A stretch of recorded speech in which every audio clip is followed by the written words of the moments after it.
Bonjour à tous. Je pense qu'il faut être près du micro, j'ai l'impression. Gwen Marquet, je présente l'ARS et je suis sous-directeur du PRS à la direction de la stratégie des territoires à l'ARS. Alors, mon intervention porte essentiellement sur la question qu'on m'a posée, c'est la nouvelle loi de santé et l'incidence sur les territoires. Donc je ne vais pas faire un débat philosophique sur la question. C'est pas très ennuyeux non plus avec la loi. Il y a quelques slides qui vont vous faire peur, mais je vous rassure, je ne vais pas en dire tout le détail. On va essayer de faire le lien entre la question des parcours, la question des territoires, et essayer d'aller vers des choses qui sont pragmatiques et évidentes.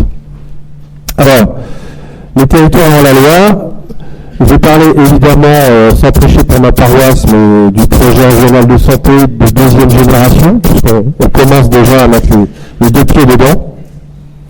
Les territoires de démocratie sanitaire. Alors là, vous montrez où est-ce qu'on en est aujourd'hui, puisqu'ils viennent d'être définis. Et puis, les conseils territoriaux de santé qui font le lien avec ce qui a été dit tout à l'heure, avec ces notions notamment de diagnostic partagé. Alors, les territoires, juste pour tous les situer, tenter de les situer dans un schéma. Alors, ils n'y sont pas tous, parce que là, par exemple, vous allez, on peut déjà dire que les secteurs de psychiatrie ne sont pas forcément représentés. Mais dans la loi, ils sont toujours présents. Alors, les territoires dans la loi, ils ont un peu changé par rapport à la loi antérieure, à la loi hôpital, santé et territoire.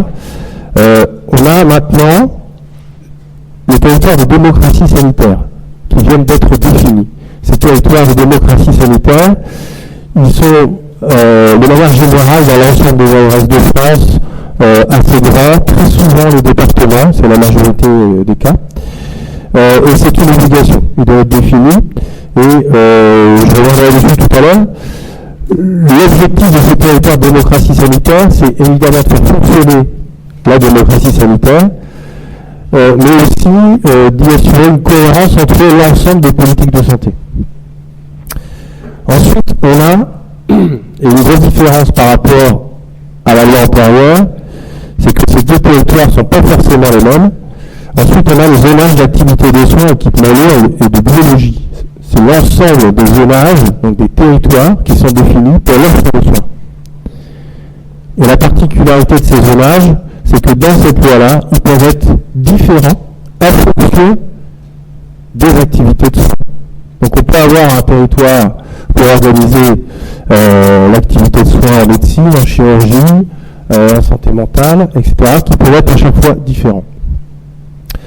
Avant, on avait un territoire de santé, et la notion de territoire de santé, il inscrivait à la fois les instances de démocratie sanitaire, mais aussi l'ensemble des activités qui... excusez-moi, ça c'est super. Je l'éteins comme ça, j'aurais dû le faire avant, voilà. Et donc, c'est intéressant de se dire que les territoires peuvent être différents, parce qu'il y a peut-être des particularités justement dans le parcours en fonction de certaines disciplines, de certaines problématiques de patients. En même temps, pour être franc, on est aussi très attentif à garder une cohérence d'ensemble. Si chaque zone, à chaque discipline, je rappelle que par exemple pour l'offre de soins, il y a 18 disciplines différentes. Alors toutes n'ont pas un zonage, mais toutes celles qui ont une autorisation d'activité, par exemple, ont un zonage. Et il y en a beaucoup. Donc, il faut quand même assurer une cohérence, tout simplement parce que les offreurs de soins, eux, ont à l'assurer cette cohérence. Ils sont souvent porteurs de plusieurs autorisations. Alors ensuite, on a un autre territoire qui est aussi souvent mentionné dans la loi et qui n'est pas forcément une obligation. C'est le territoire de proximité. Donc le troisième. Alors ce territoire de proximité, j'ai mentionné la notion de parcours devant, c'est un territoire dans lequel on peut assurer un dialogue entre les différents secteurs de la santé. Pour faire très court, le champ de la prévention, le champ du premier recours, le champ ambulatoire, la médecine de ville, le champ hospitalier et le champ médico-social. Il y a bien un territoire en fonction des parcours, des types de parcours, des types de ruptures aussi, qui fait qu'à une échelle humaine, les secteurs, les gens, tout simplement, de manière très basique, peuvent se voir pour résoudre des problématiques. Et on voit bien que si on a des territoires trop grands, c'est difficile. À l'échelle, la taille, elle est moins humaine. Je ne sais pas qu'elle est plus humaine, mais elle peut l'être moins. Et c'est pour ça qu'à ce niveau-là, le territoire de proximité, je dirais l'ensemble des ARS, de toute façon, se pose la question d'avoir ces territoires où on peut y inscrire les parcours ou créer les conditions pour, je fais attention aux mots, mettre en place les parcours, résoudre les problèmes de rupture sur certains profils de patients et profils populationnels. Et là, on a donc ces fameux territoires de proximité. On a ensuite un autre territoire qui existait avant. C'est pas quelque chose de nouveau, mais c'est quelque chose d'assez logique. C'est les territoires de projet. C'est un territoire qui existe en fonction de ce qu'on fait. Parce qu'effectivement, là, jusqu'à maintenant, je parlais de territoire qu'on va prédéfinir pour organiser les choses. Les territoires de projet, je cite les contrats locaux de santé, par exemple, qui sont des projets qui sont constitués avec les collectivités territoriales. Ces projets-là ont un découpage qui est en fonction de ce qu'on va faire et pas prédéfini. Enfin, reste dans la loi les zones fragiles ambulatoires, les zones qui définissent les endroits où on a des tensions sur certaines professions, notamment les médecins généralistes. Pour la ville, c'est un sujet, c'est ici qu'on traite la question de la désertification des professionnels de santé. Donc voilà pour l'ensemble des objets qu'on peut trouver dans la loi qui définissent les territoires. Alors, les territoires, on les retrouve aussi, d'une certaine manière, dans le projet régional de santé de deuxième génération. Alors, ce schéma-là, c'est pour vous montrer la manière dont est structuré, dont sera structuré le projet régional de santé. Alors, avec un cadre d'orientation stratégique, avec des objectifs et des résultats attendus à 10 ans, un schéma unique.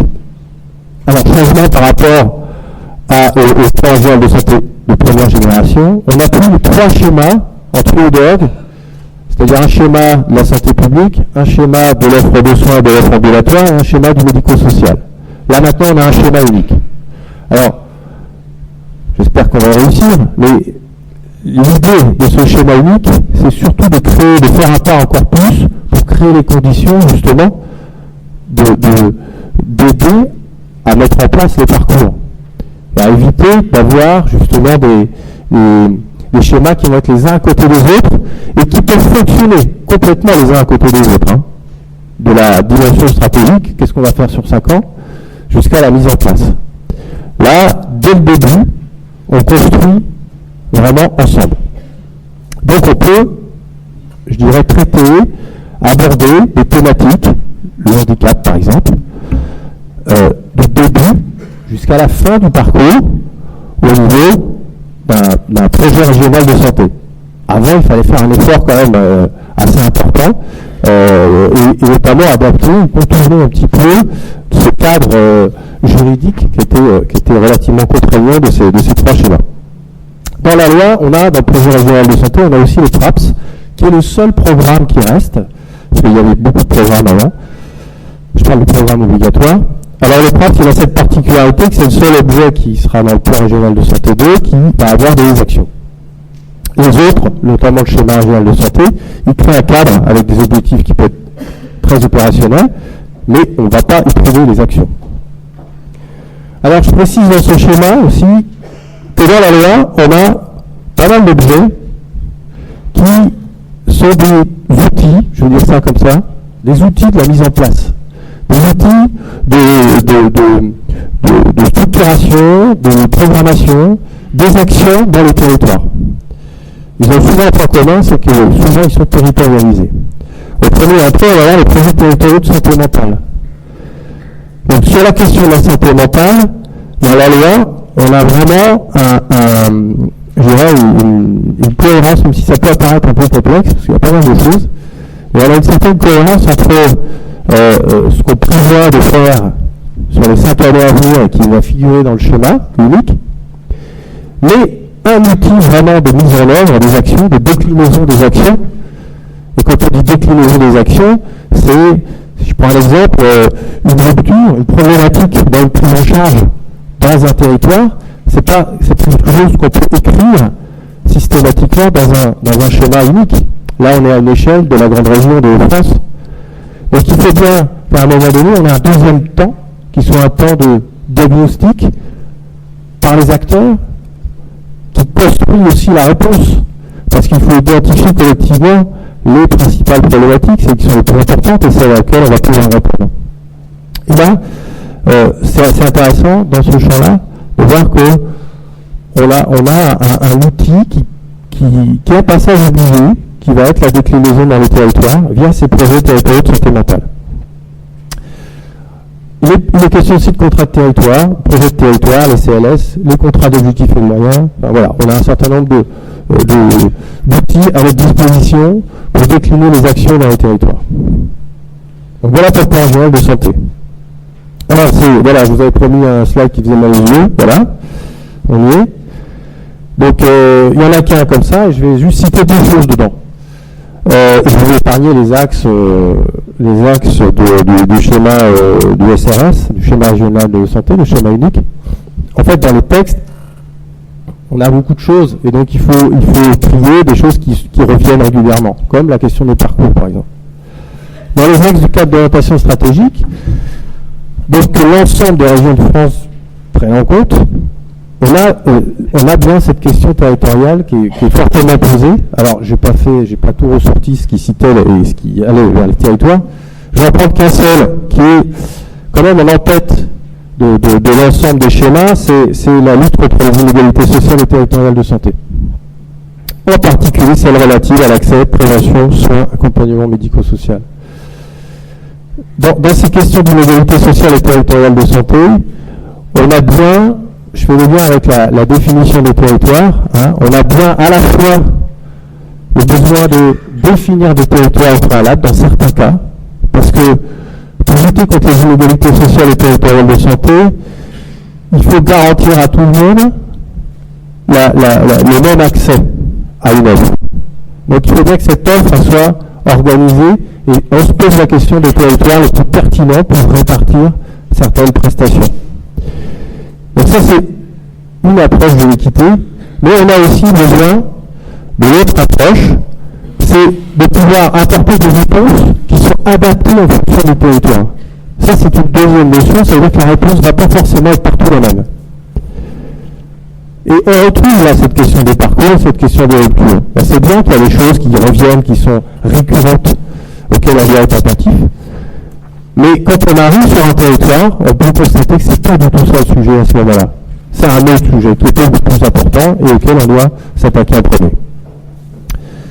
Autre endroit où on va effectivement refaire le lien avec la question des parcours et des territoires, vous voyez que dès le cadre d'orientation stratégique, donc c'est à traiter, c'est à gérer sur 10 ans, il y a la question des parcours de santé.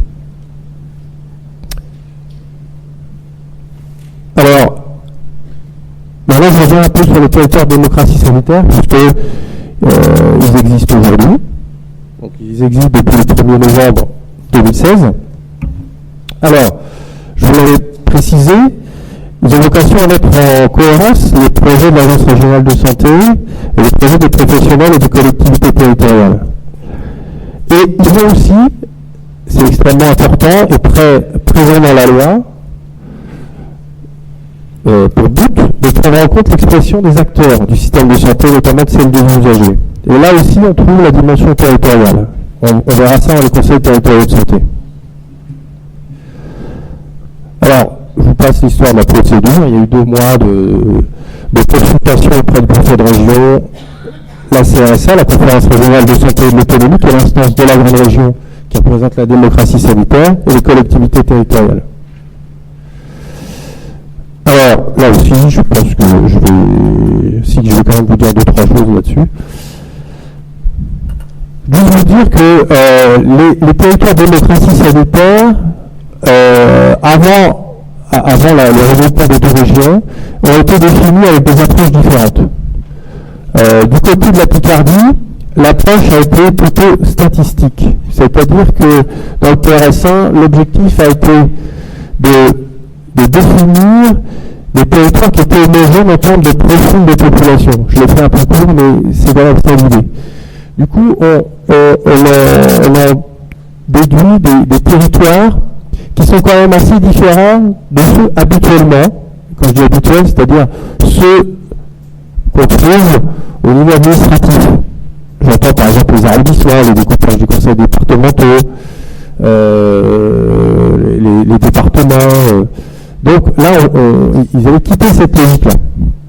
Alors c'est intéressant, parce que c'est assez proche justement d'une recherche de typologie de profil de patients. C'est pas toujours facile quand il s'agit d'organiser l'offre par rapport à des territoires qui sont assez nouveaux.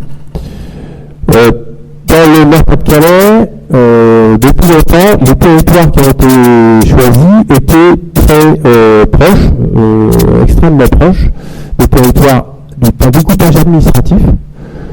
Donc là, l'idée, c'est plutôt de privilégier les coopérations avec les partenaires, avec une particularité qui était que entre le département du Pas-de-Calais et le département du Nord, compte tenu de leur poids, il y avait une espèce de rééquilibrage qui avait été fait avec le Dunkerque qui rejoignait un territoire du littoral et Douai qui rejoignait un territoire de l'Artois.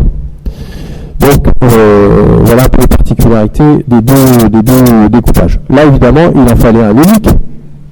Compte tenu de la loi de modernisation du système de santé, mais aussi de la loi d'adaptation de la société au vieillissement, des partenariats qu'on voit de plus en plus renforcés avec les autres partenaires qui mènent aussi une politique de santé dans les territoires.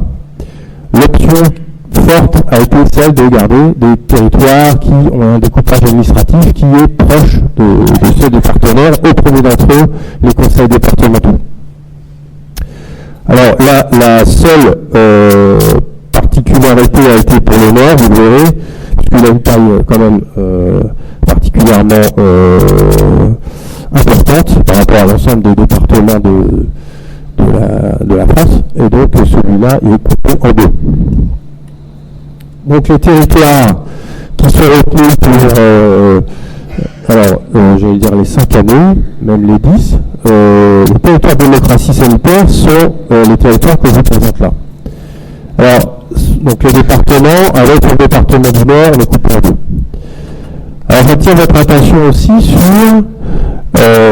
qui n'a pas fait l'objet pour le moment d'échanges pour vous avancer, du sous-découpage de ces territoires, qui n'avait pas lieu, on n'a pas demandé d'avis sur ce sous-découpage, c'est le découpage pour fin. Le découpage pour fin, c'est, je ne peux pas dire que c'est des territoires de proximité, mais c'est des territoires qui sont construits à partir du regroupement des territoires des unités territoriales de l'action sociale des conseils départementaux. Donc on est très proche des découpages locaux des départements, et on est très très proche aussi des arrondissements. À 5 cantons près, on peut aussi aux arrondissements. Alors ces territoires de proximité, en tout cas ce découpage-là, il nous intéresse pour l'organisation de la proximité. Est-ce qu'il sera pertinent? On se pose encore des questions. Mais aujourd'hui, il a déjà servi pour le diagnostic du PRS qui sortira dans quelques jours. Donc le diagnostic du PRS qui a été commandé à l'Observatoire général de la santé de Picardie, ORDS, sera produit là d'ici quelques jours et sera disponible. Et pour pouvoir justement dialoguer à la fois avec les différents secteurs de la santé, pour pouvoir aussi être cohérent avec les différents niveaux là, que je vous présente, notamment la question des départements, parce que si on agrège, on retrouve les départements, on retrouve ces territoires de démocratie sanitaire. Le diagnostic est entièrement territorialisé à cette échelle-là. Et on voit aujourd'hui, a priori, tout le monde nous le dira, mais que c'est a priori le bon choix, puisque ce diagnostic a vocation à être un outil en appui, justement, des travaux qui seront menés, notamment sur les diagnostics partagés. Donc voilà pour les territoires de démocratie sanitaire. Alors, il y a un changement sur les instances de démocratie sanitaire, il y a une évolution. Les conférences de santé qui existaient avant, qui existent encore aujourd'hui, jusqu'à la création des conseils territoriaux de santé au mois de janvier. Ces conseils territoriaux de santé, donc c'est une instance de démocratie sanitaire présentée par l'ensemble des professionnels, élus, etc. Je vais vous citer toute la composition des représentants qui sont dans chacun des territoires de démocratie sanitaire. Ces représentants sont plus impliqués qu'avant dans l'élaboration du plan régional de santé notamment, et dans sa mise en œuvre. Et la première étape, c'est l'élaboration d'un diagnostic territorial partagé. Ensuite, ils participeront tout au long de la conception du PRS2. Ils sont aussi fournisseurs d'informations, de diagnostics, de questions à traiter qui paraissent essentielles pour eux et qu'on prendra en compte dans le plan régional de santé. Il y a un lien aussi avec la CRSA, l'instance régionale. Le lien est beaucoup plus fort. Ils peuvent à tout moment appeler l'adresse en disant attendez, là, vous n'avez pas tenu compte de ça, ça va pas. Et donc on peut être interpellé aussi de manière directe, ce qui n'était pas le cas avant. Donc, dans les conseils territoriaux de santé, je n'ai pas précisé, mais c'est un point essentiel, parce que j'ai parlé de la santé mentale tout à l'heure.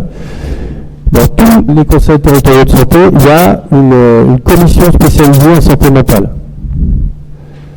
Et cette commission spécialisée en santé mentale, c'est elle qui a en charge la partie diagnostic territorial partagé de la santé mentale, avec, comme je l'ai dit tout à l'heure, la particularité, c'est que ce diagnostic, c'est le point de départ pour élaborer le futur projet territorial de santé mentale du territoire concerné à chaque fois. Donc cette notion de diagnostic territorial partagé, on voit bien qu'elle a plusieurs dimensions. Moi je vais me limiter à deux. Il y a une question qui va être en phase avec le PRS, c'est-à-dire une phase de cadrage. Quand je dis cadrage, c'est quoi les plus grandes problématiques? C'est créer les conditions pour ensuite travailler, encore une fois. Donc on est à un niveau diagnostic plutôt macro, plutôt à une échelle assez, justement, on n'est pas forcément tout de suite dans la proximité. Et il y a forcément une notion de diagnostic partagé qui est à un autre niveau, qui lui est, comme je disais tout à l'heure, vraiment un diagnostic qui est en lien direct avec la résolution des problématiques de parcours et la résolution des ruptures, mais spécifiques à chaque territoire. Voilà pour les conseils territoriaux de santé. Alors, juste pour finir, parce que on a beaucoup réfléchi sur les territoires cette année, on a fait plein de cartes, on a fait plein de choses, on a eu beaucoup de débats, et puis à un moment donné, on a trouvé cette carte. Et donc on s'est dit, oui, effectivement, il y a une époque où on voyait les choses aussi différemment, et où finalement, quand on regarde cette époque, ça nous fait aussi comprendre des choses aujourd'hui, parce que le territoire n'a pas vocation non plus à enfermer les démarches, à enfermer les projets. C'est pas choquant qu'à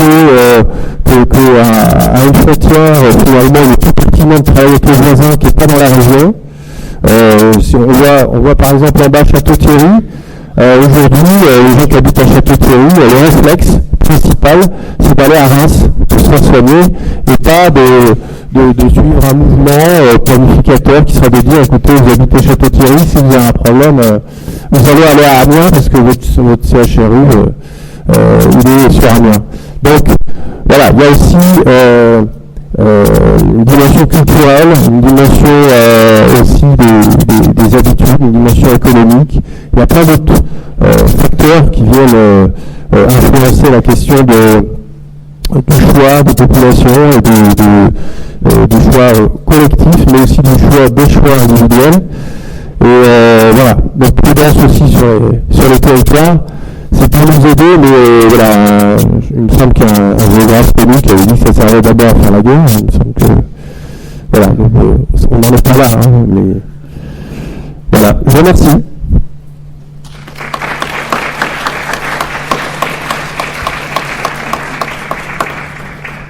que vous avez des questions?